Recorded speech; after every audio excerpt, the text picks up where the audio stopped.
Scab wounds, black eyes, and rooms destroyed. That's what more than 50 newly released photos show from inside Kansas prisons.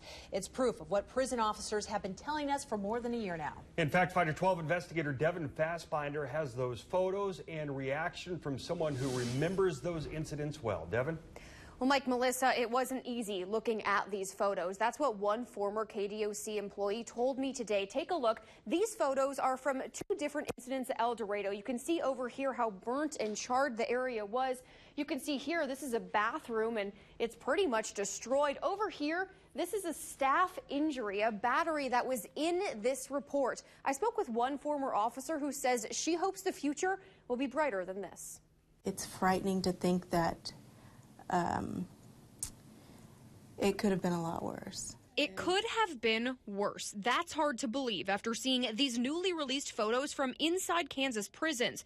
This week, the new Kansas Department of Corrections secretary released them to lawmakers to ask for more money. But former prison officer Shala Perez says not only could this have been worse, it could have not happened at all. The responsibility rests with the administration. We really did everything we could to bring these risk factors out into the open before these incidents occurred. Incidents the Department of Corrections would never call riots and even said nobody was ever injured, despite these photos of other dates. These photos from Larned in 2018, where the KDOC said one inmate had a minor injury after simply a series of fights. This photo from Norton, where KDOC said there was one mattress fire.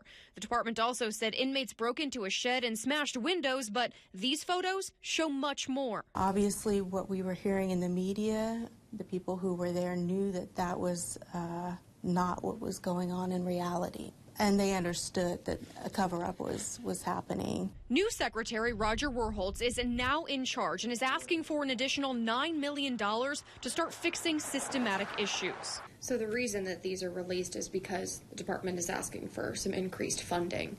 Do you think that's the solution to this? Well, it has to happen. What shouldn't happen, Perez says, is destruction and injuries like this. This should not be happening. There's no reason for that.